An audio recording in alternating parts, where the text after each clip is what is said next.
저의 잘못입니다. 사과드립니다.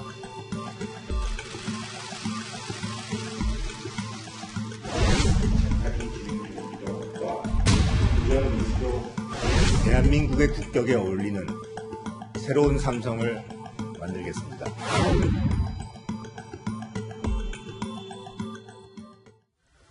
네, 앞서 보셨듯이 이재용 삼성전자 부회장이 어제 대국민 사과문을 발표했습니다. 네, 관련 이야기 정철진 경제평론가와 나눠보겠습니다. 어서 오세요. 네, 안녕하십니까.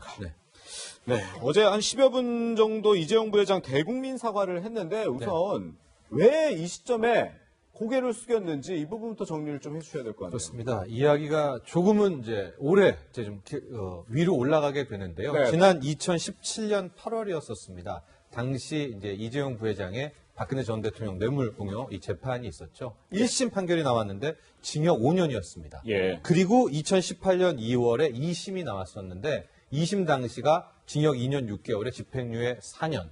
그리고 2019년 이제 8월 말에 대법원 판결이 나오게 되는데 예. 대법원에서 여기에서 파기환송을 일단 결정을 하게 됩니다. 예. 그리고 이제 길게 현재 파기환송심이 진행 중에 있고요. 네. 이제 대법원 판결은 아직 안 나온 상태죠. 그렇죠. 근데 이 파기환송심 과정에서 이 당시 재판부가 준법 감시 제도를 준법 감시위를 삼성 안에 돌아라고 권고를 하게 됩니다. 네. 그렇게 되면서 이제 올 2월에 삼성에서 준법감시위원회를 공식 출범하게 되는데 바로 이 준법감시위에서 이재용 부회장에게 권고 사항을 하게 되는데요. 그 네. 권고 중에 하나가 바로 대국민 사과를 해야 된다라고 했고 그 시한을 5월 11일까지로 못 박았었습니다. 그렇기 네. 때문에 결과적으로 사과한 데는 뭐 여러 가지 이유가 있지만 핵심은 네. 삼성 내 설치되어 있는 준법감시위의 대국민 사과의 요구 사항에 또 부합하는 그런 내용이었다 이렇게 볼 수 있겠습니다. 네. 네, 그런데 말씀하신 것처럼 이제 준법감시위에서 권고한 건 11일까지였는데 조금 더 서둘러서 지금 대국민 사과를 했거든요.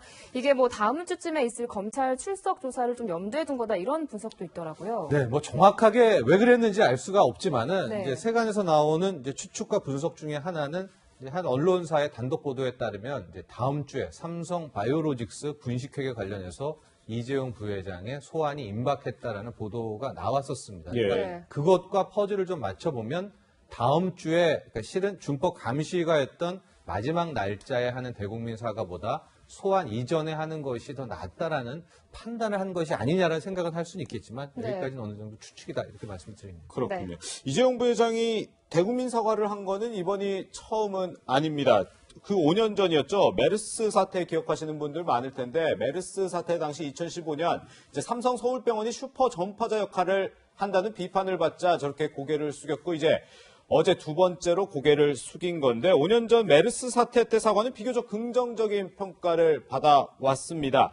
그렇다면 이번 대국민 사과에 대해서는 좀 어떤 평가일지 궁금한데 어제 대국민 사과 10여 분 동안 있었던 발언 가운데 저희가 주요 발언 정리를 해봤습니다. 먼저 이재용 부회장의 사과 발언 들어보시죠. 저는 제 아이들에게 회사 경영권을 물려주지 않을 생각입니다. 오래전부터 마음속에는 두고 있었지만 외부에 밝히는 것은 주저해왔습니다. 경영 환경도 결코 녹록지 않는 데다가 제 자신이 제대로 평가도 받기 전에 제 이후에 제 승계를 언급한다는 것이 무책임한 일이라고 생각해서이기 때문입니다. 네, 평론가님. 사실 이 발언이 아이들에게 경영권 물려주지 않겠다. 이 발언이 가장 주목을 받는 것 같아요. 네, 그렇습니다. 이 사세 경영 뭐 종식, 뭐 예. 포기, 뭐 여러 가지 표현이 나오고 있는데 일단 사세 경영을 하지 않겠다라는 공식 선언이 되는 겁니다. 예. 공식적으로 이렇게 사세 경영을 포기한 것은 아마 뭐 15대 그룹, 뭐 유한양이 정도는 있었겠지만은 예. 거의 이제 대기업 재벌 그룹에서는 거의 처음이다 이렇게 볼 수가 있겠고 네. 또 조금 뒤에 집중적인 분석하겠지만 신이 사세 경영을 포기한다는 말은 하지 않겠다는 얘기는 준법 감시위가 요구한 내용에도 없는 그러니까 이재용 부회장이 따로 갖고 오게 된 이제 내용이었었거든요. 예. 네. 어제 대국민 사과와 함께 가장 집중적으로 조명받았던 것이 역시 이제 4세 경영 포기 선언이 될 텐데, 네. 결과적으로 이제 이 대국민 사과에 이제 관련한 이 부분을 최종 판단하는 것은 이제 대법원이겠죠. 근데 이것을 대법원이 또 어떻게 받아들이냐가 또 하나의 관건은 될 것 같습니다. 네. 네, 그러니까 거의 최초다. 그만큼 좀 파격적이었다. 이런 평가가 있었는데 네. 이게 다른 대기업에도 영향을 미칠까요?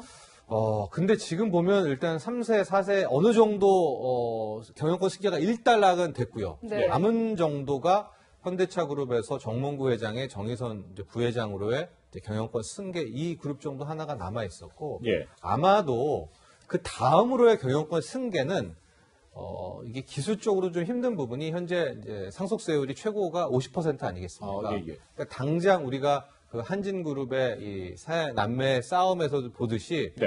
이제 상속세 부담하면서 모든 이 대기업 경영권까지 승계하기는 이제 쉽지 않은 이제 그런 대목이었거든요. 예. 그러나 또 한 가지 좀 생각해볼 점은 아무리 그렇다 하더라도 이런 식으로 공식적으로 여기서 소위 말하는 경영권 승계는 가족 경영권 승계는 끝이다라고 공식적으로 선언하기는 다른 그룹이나 다른 재벌에서요. 예, 예. 거의 뭐 힘들지 않을까 이렇게 네, 보고 있습니다. 그런 네. 전망을 하시는군요. 또 한 가지 이제 이 부회장의 발언 중에 눈길을 끈 대목 바로 이 부분이었습니다. 삼성하면 사실 무노조 경영으로 참 유명하기도 했는데 이 부분에 대해서도 언급을 했습니다. 이제 더 이상 삼성에서는 무노조 경영이라는 말이 나오지 않도록 하겠습니다. 노사관계 법령을 철저히 준수하고 노동 3권을 확실히 보장하겠습니다. 노사의 화합과 상생을 도모하겠습니다. 그래서 건전한 노사 문화가 정착되도록 하겠습니다. 네, 이렇게 80년 넘은 삼성의 무노조 경영을 깨겠다고 한 배경은 또 어떻게 분석을 하시나요? 실질적으로 이 무노조 경영도 종식 선언도 준법 감시위의 요구 사항보다는 한 걸음 더 나아가는 건데요. 이 준법 감시위의 요구는 무노조 경영 등 노사 관계 문제를 사과하라라는 이제 내용이었었거든요. 예, 예. 삼성전자 서비스의 문제 이제 이런 것들이 현재 또 하나의 재판 진행 중 아닙니까? 그렇죠. 그런데 아예 이번에 무노조 경영을 끝내겠다라는 무노조 경영 종식 선언까지 이게 나아가는 이제 그런 상황이었는데요. 네. 현재 뭐 과거에 60년, 70년 노조 관련 뭐 여러 가지 이 사안들이 있었지만 일단은 삼성물산이라든가요, 삼성전자 서비스라든가요, 삼성 SDI 뭐 이런 등등해서 현재 노조들이 이렇게 서서히 진행해 왔던 이제 그런 대목이 있거든요. 예, 예. 그러나 어제 이재용 부회장의 무노조 경영 원칙을 포기한다는 이 발언 때문에 네. 이제 삼성그룹 내에서도 빠르게 이제 노조의 설립과 노조 활동이 진행되게 될 것 같고 예, 예. 이제는 삼성 내에서도 노조와 함께 노조가 인정되는 이제 새로운 또 조직 문화가 필요할 거 아니겠습니까? 그렇겠죠. 그런 큰 틀에 이제 급변한 모습들이 있을 것 같습니다. 네.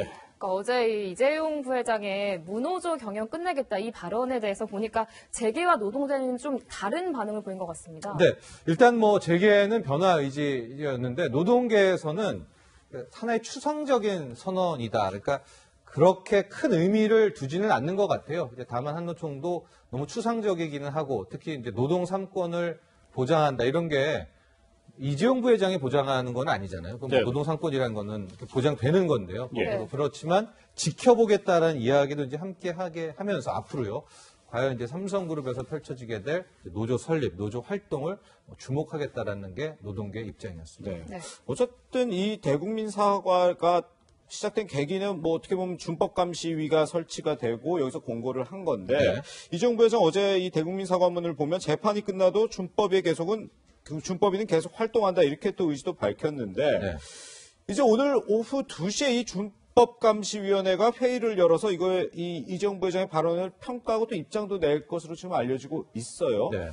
말씀하신 것처럼 이 준법감시위가 공고했던 것보다 더 파격적인 발언이 많이 나왔다면 이에 대해서 상당히 긍정적인 평가가 나올까요? 어떨까요? 그렇습니다. 뭐 준법감시위가 어떻게 입장을 표명할지 모르겠습니다. 오후 예. 2시인데 당초에 준법감시위가 제안했던 이재용 부회장 측에 제안했던 것이 경영권 승계 논란을 사과하라라는 거였었는데 네네. 이것을 이제 4세 경영 포기 뭐 이렇게 되지 않았었습니까? 예. 또 무노조 경영도 노사 문제 사과하라는 것을 무노조 경영 원칙 종식 선언 네, 이렇게 예. 나갔고요. 시민과의 소통 또 재판과 관계없이 준법감시 활동 보장한다. 뭐 이런 것들은 이제 천명을 했기 때문에 일단은 준법감시위에서는 이번에 사과를 그렇게 나쁘게 평가할 것 같지는 않습니다. 예, 예. 그러나 이제 이 모든 것의 마지막 공은 이제 사법부, 그렇죠. 재판부로 넘어가게 되는 것이죠. 네네. 이제 대법원이 이걸 어떻게 바라볼까 하는 문제고 또 하나가 좀 복잡하긴 하지만 그동안에 삼성물산, 또 삼성물산과 제일모직, 여기에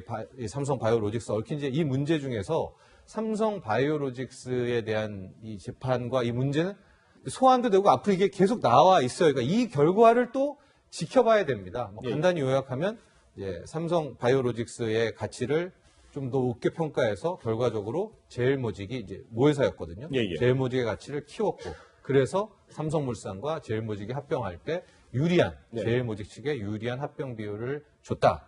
또 제일모직은 이재용 부회장이 많은 지분을 갖고 있었던 회사였거든요. 그래서 결과적으로 삼성바이오로직스의 저 분식회계 수사 저 문제까지를 다 봐야 될 것 같아요. 그러니까 대법원에서는 마지막 파기환 선생 돌아갈 때는 이제 다음 주에 있을 이재용 부회장의 소환 문제, 삼성바이오로직스에 대한 판단 문제, 그리고 이제 준법 감시 이제 여러 가지를 가지고 마지막 최종을 결정하게 되지 않을까라고 판단하게 됩니다. 네, 그런가 하면 이재용 부회장 이 대국민 사과와 함께 앞으로의 비전도 밝혔는데요. 어떤 이야기를 했는지 들어보시죠. 2014년에 회장님이 쓰러지시고 난 후 부족하지만 회사를 위해 나름대로 최선을 다했습니다. 하지만 큰 성과를 거두었다고 자부하기는 어렵습니다. 다만 그 과정에서 깨닫고 배운 것도 적지 않았습니다. 미래 비전과 도전 의지도 갖게 되었습니다. 저는 지금 한 차원 더 높게 비약하는 새로운 삼성을 꿈꾸고 있습니다. 네, 뭐 병상에 있는 또 이건희 회장을 언급하기도 했는데 이러면서 이건희 회장의 과거 발언도 회자되고 있습니다. 같이 들어보시겠습니다. 인류는 절대, 내 말에 절대라는 용어를 여간해서 안 써요. 절대 안 된다는 얘기예요. 지금 안 변하면. 극단적으로 얘기해. 농담이 아니에요. 마누라 자식 빼는 건 다 바꿔봐. 명언으로 참 남는 이야기도 한데 이 선대 회장의 이런 신경영 선언이 이런 위기가 기업의 위기가 있을 때마다 이게 뭐 다시 뭐 극복하는 기회가 됐다 이런 지적이 이런 뭐 평가가 있었는데 이번 이재용 부회장의 이 발언에 대해서 어떻게 보시나요?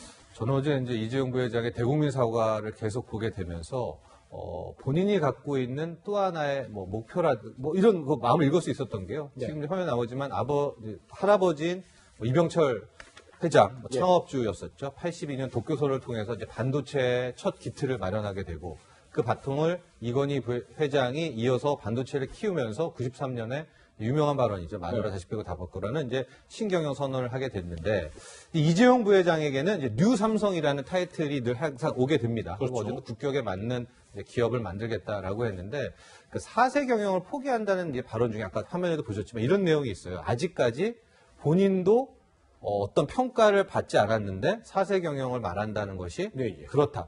즉 뭐냐면 이병철 창업주라든가 이건희 회장 같은 경우에는 큰 어떤 하나의 업적을 이뤄냈단 말이죠. 그런데 그에 비해서 이재용 부회장은 아직까지 확실한 그런 것들을 보여주지 못했다는 차원이 있었습니다. 그게 바이오가 됐던 바이오 헬스가 됐던 또 다른 신재생 에너지가 됐던 그래서 아마도 저 국격에 맞는 기업 또 뉴 삼성의 이야기 속에는 이재용 부회장도 어떤 아버지와 할아버지의 버금가는 큰 하나의 모멘텀을 만들어내고 그걸로 평가받겠다라는 어떤 그런 생각도 함께 읽어낼 수 있는 그런 대목이 있었습니다. 그렇군요. 네, 파격이란 평가가 나왔던 이재용 삼성전자 부회장의 어제 대국민 사과 소식으로 시작해봤습니다. 정철진 평론가와 여기서 인사드리겠습니다. 고맙습니다.